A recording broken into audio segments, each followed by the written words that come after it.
Hey guys, Femme here, and today I'm going to be doing the Titanfall 2 pre-alpha conclusion video.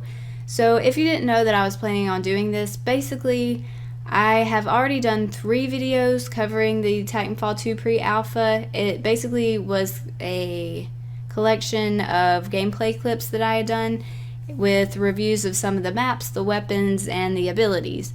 And I just wanted to make one last video to compile everything that I'd learned from the gameplay, likes and dislikes, all that good stuff. It will be from the perspective of me, who is completely new to Titanfall 2.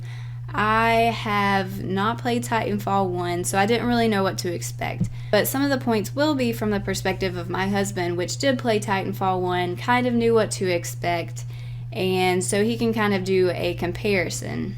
I'm going to categorize all of my points, and I'm going to start with weapons.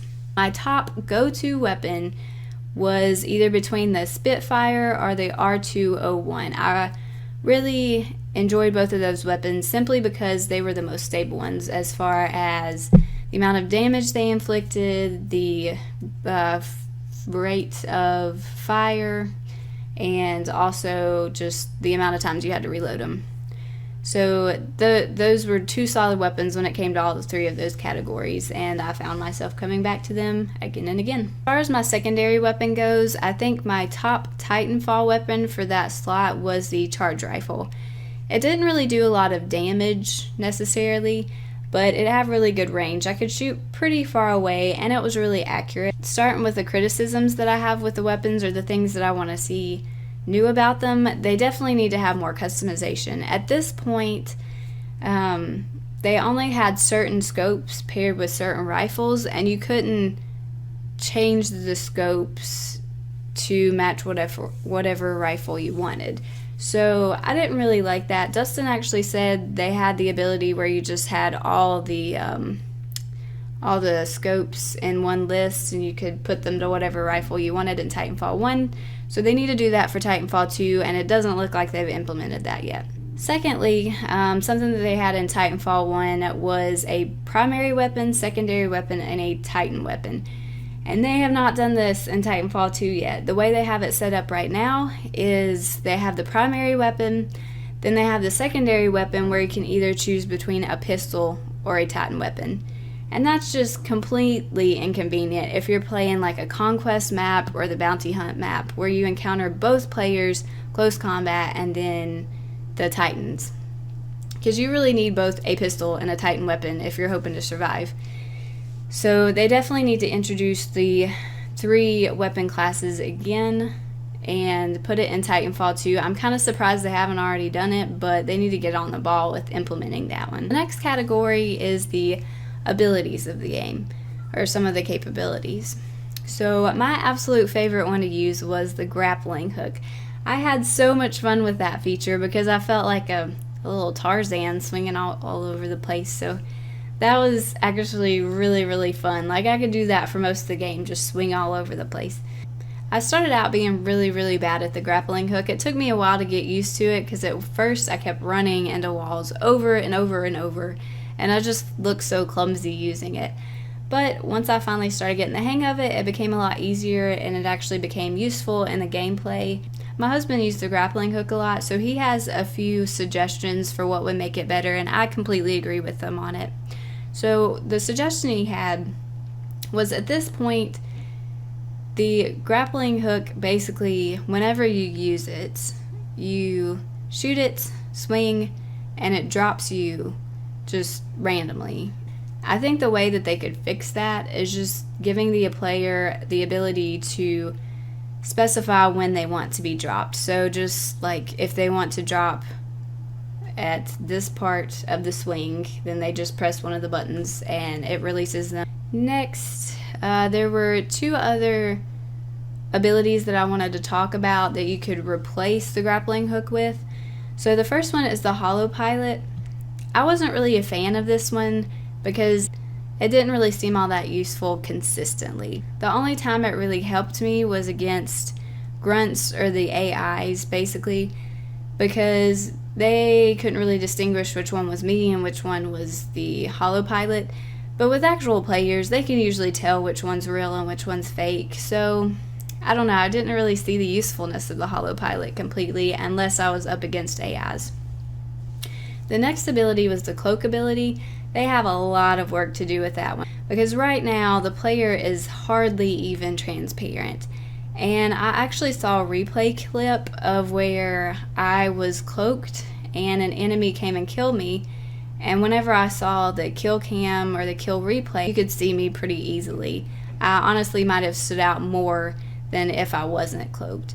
But as I was running, there was one point where I did seem to disappear. So maybe they just haven't worked all the kinks out of the cloak and they're working to make it more transparent, or I don't know, but they definitely need to do more work to the cloak because at some points it makes you stand out more than it makes you stay hidden. Dustin wanted me to add 2 of the things that he really wants to see brought back in Titanfall 2 that you couldn't really tell that it would be in the pre-alpha. So the first one is the data knife. So if you don't know what the data knife is, basically you can stick it in a specter, like an enemy specter, and they will actually start fighting for you because you basically hacked it and now it's on your side. The second one that he wanted to see again were burn cards. So basically burn cards, what they are, you can equip 3 of them, I think, for every match, and then you can use one whenever you spawn. It will stay active, it will give you some special capability for as long as you stay alive, and once you die, it's completely gone. Like, you can't get it back.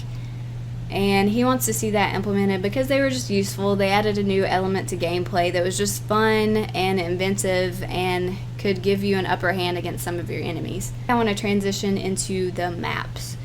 So the maps that they had this time were Boomtown, Homestead, and Forward Base Kodai. I enjoyed all of them.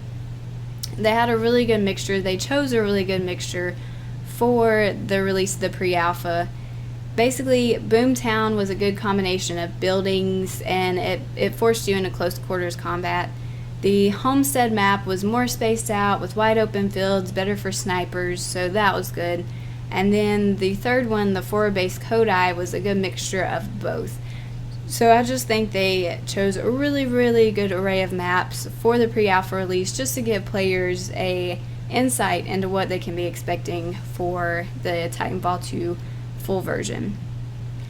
Because they had the grappling hook and where you could run on the walls and where you could slide under things, I just think they laid out the map really well for you to be able to use all of those capabilities and actually be able to have fun with it. Sometimes I felt like I was really going through a jungle gym or a obstacle course because I could use those capabilities, and yet I was still able to shoot people and engage in combat. One criticism that I did have with the maps though were the out of bounds areas. I really wish they would expand the map boundaries a little bit. For example, I was getting shot by, I can't remember what it was, but I was about to die. So I ran and I was going to go hide in a bush, but as soon as I got in it was like, get out, because this is out of bounds. And it was just a teeny bush that I could not hide in, and it was considered out of bounds. So I just think that is really, really annoying that they did that to me. Because I am all about hiding when I need to heal up, and I'm sure you probably are too, unless you just like dying. So I would be really appreciative if they expanded the map borders a little more to include some of the bushes, some of the scenery. The reason that Dustin wanted me to say something about the map boundaries is because I can't remember what map he was on. I think it might have been Forward Base Kodai, that he actually used a grappling hook to get on top of a tower. Like, it took him a while to figure it out, but he finally got up there. But once he did, it was considered out of bounds and he couldn't snipe people from up there. I just think it's silly that they have places that you can get to and not actually use in combat. So, yeah, they just need to play around with their map borders a little bit. Next category that I'm going to go over is the character and Titan customization. So what they have as far as customization is pretty much non-existent. Like, you can't even choose the gender of your character, and I'm not just saying that because I'm a girl. Yes, I like making my characters be girls because, hey, I'm a girl.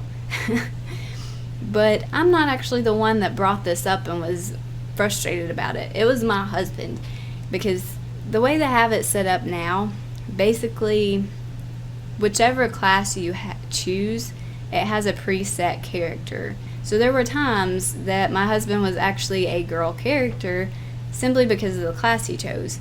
And and I don't think he likes that. He just doesn't like being a girl character. So it would be really nice if you could at least choose the gender of your characters.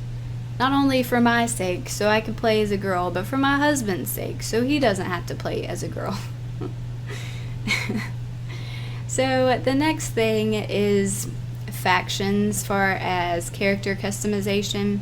So I think they had 2 factions that you could choose from in the pre-alpha. Whenever you flip between the factions, it showed a character for each faction, and they were distinguishable. Like, they had different clothing, they looked different, and that's all good and dandy, except for whichever faction you chose, there was no distinguishing feature about you to show which faction you were in. All they would have to do is designate different clothing for each faction. But at this point, all they have are generic characters, no matter what you choose. So that's, I don't know, that's a nitpicky thing, but it's kind of an annoying thing. The criticism that I have about this is the fact that you couldn't really customize them. You couldn't mix and match. Like, one weapon was set for one Titan, one weapon was set for the other. This group of capabilities was set for this Titan, this group for the other one.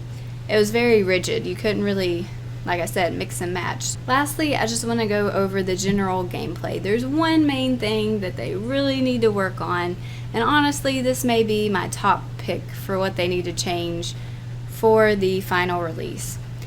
So multiplayer, I understand that they may not have all the kinks worked out, but multiplayer, if you're wanting to play in squads, is pretty much non-existent. Like, for example, my husband and I like to play on the same team for multiple games at a time. So we actually got to where we could set up a squad with us in it and then get into the same game. But after the round was finished, everyone would get resorted and we'd get separated and put into different games just after one game. Lastly, this is another maybe little nitpicky thing, but it's still something that would be nice if they changed a little bit. So they do have aim assist in this game. I have noticed it, my husband has noticed it, and we both have mixed feelings about it. Something that I noticed, it's very finicky. Like, for example, there was one time where I was shooting at a player and I went and watched the kill cam later when I was looking through footage, and I noticed that my sight was like way off him, and yet I killed him somehow. So that, in that situation, aim assist was way off, and at that point I felt kind of bad because it's like I just cheated. The game made me cheat because of their aim assist that's like awful. One complaint that Dustin had was the fact that he doesn't like aim assist at all. He feels like he's cheating if he uses it at all. So it would be great if they made it to where you could turn it off in the settings. Anyway, that's all I have for today, guys.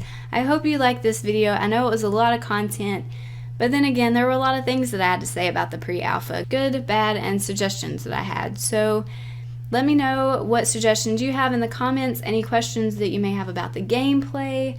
And thanks for watching, guys. I hope you have a great day. Please like, subscribe, and as always, happy gaming.